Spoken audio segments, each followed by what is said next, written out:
Hey everyone, welcome back to my channel. This is Adrian Panda, business and immigration attorney, and today we're going to talk about how to transition from OPT self-employment to another visa category. So what I get a lot from prospective clients and then individuals reaching out to me, they always ask, okay, I started this business on OPT, I complied with all the requirements. However, the business is going well and I want to continue to pursue this. I want to continue to be self-employed on my immigration journey after OPT. Generally speaking, right, what I recommend for everyone is not to jump into permanent residence immediately, basically the EB petitions, whether it's an EB2 national interest waiver, whether it's EB5 if you've invested enough money, or an EB1 extraordinary ability, or any other, frankly, EB petition, simply because often it takes time for those cases to be approved, even with premium processing, if there's RFEs, etc. And after that, most importantly, you have to still file for adjustment of status, which can take anywhere from 6 months to over a year to actually obtain permanent residence. So although permanent residence is a good option, I like to view it as it's the step after you secure a non-immigrant status that allows you to work for your startup, right, for your US business, while you apply for permanent residence. So generally what I recommend is that before applying for permanent residence or filing any EB petitions for permanent residence, that startup founders, right, who have used OPT self-employment first consider the other non-immigrant categories available to them. Now, $1 million question, what are those categories, right? And generally speaking, for most individuals, the first one is the H-1B. It is a specialty occupation visa. It requires that you have at least a bachelor's degree in a professional field, right? That's considered a specialty occupation. Generally speaking, for individuals on OPT, right, who are self-employed, who are using, who started their businesses in F1 status, very many of those individuals already have a degree that would allow them to qualify for a specialty occupation position, because that is how they obtained OPT employment authorization anyway. But that being said, you have to carefully analyze, right, whether your role in the startup as well as your background qualifications, right, your education and everything make you well suited for an H-1B. Unfortunately, there's less H-1B petitions available each year than petitioners and beneficiaries looking to acquire those H-1Bs. So simply put, there's less H-1B visas out there than individuals wanting to obtain those H-1B visas, right? So what the government has done, there's a lottery, and in that lottery, if you're selected, you can only apply if you're selected in that lottery. So the bottom line is, while the H-1B might be a great option, you first have to go through this lottery, and the lottery registration is generally in the beginning of March. So make sure, and that is why I'm recording this video now in February, make sure if you're going to consider, right, the H-1B, that you're taking all the necessary steps in order to register in that lottery. One quick mention about the H-1B too. You're allowed, so basically founders are allowed to own 100% of the company in H-1B status. However, there's a requirement that there be a bona fide employer-employee relationship between the employer, the company, and the beneficiary, right, that the founder in our hypothetical example here. So it is critical that there be at least something like a board of directors or some level of barrier between the employer, the company, and the founder. So simply put, you will most likely have to involve others, right, in your business. This is much easier done if there's co-founders and other US citizens or others working, right, permanent residents working in the business. However, you should not be discouraged, right, by this requirement. I've helped very many people structure their companies in a way where they're compliant for this requirement. The key is just for you to know and to plan ahead so that you can make sure you satisfy the requirement.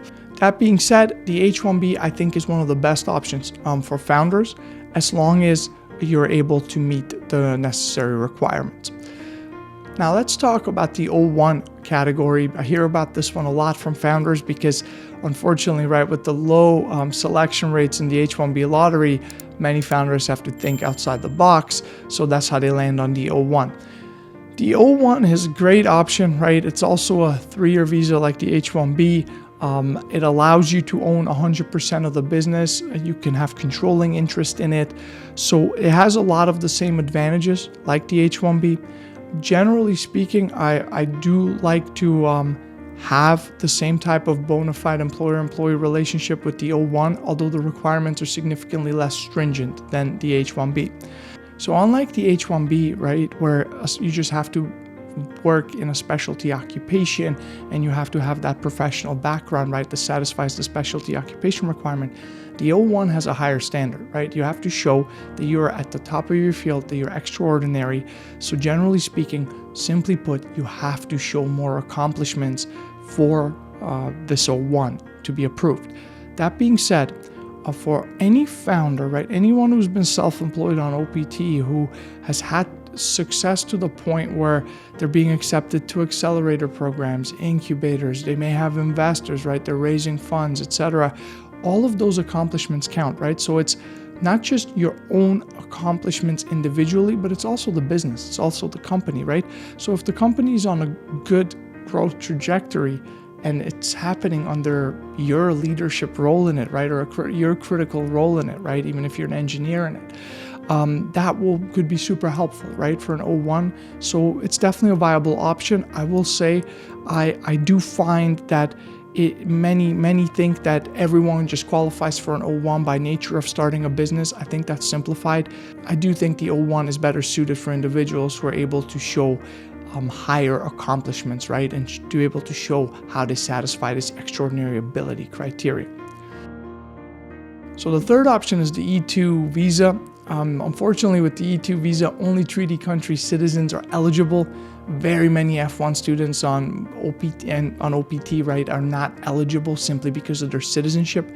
However, if you are from a treaty country, I do think the E2 is a great option simply because the transition from the OPT period to the E2 can be relatively smooth as long as the necessary investment has been made.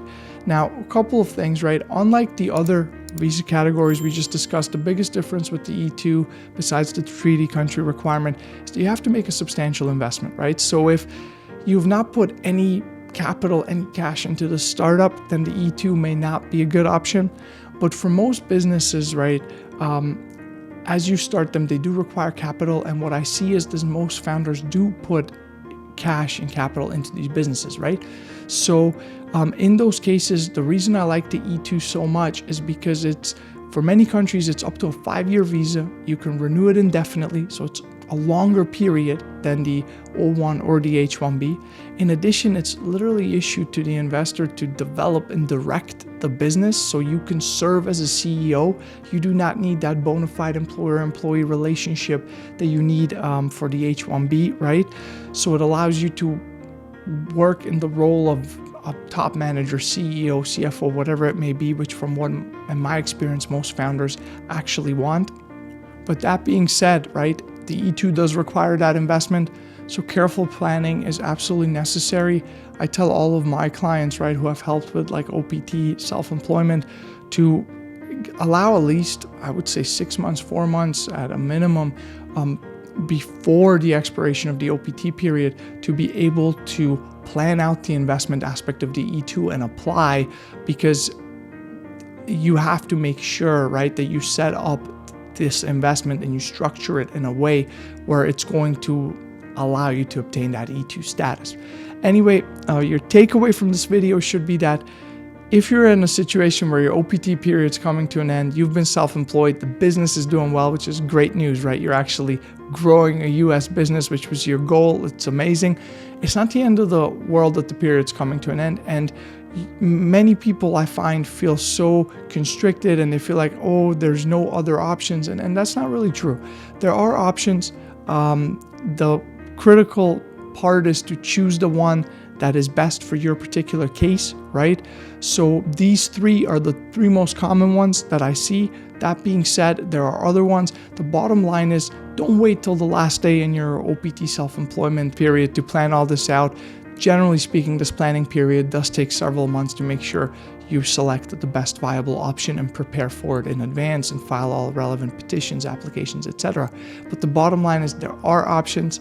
Anyway, I hope you found this video helpful. I will continue to post videos and hopefully they'll help you with your journey on growing your US company. Thank you for watching. If you did think it was helpful, please subscribe and like this video. Thank you so much. Bye-bye.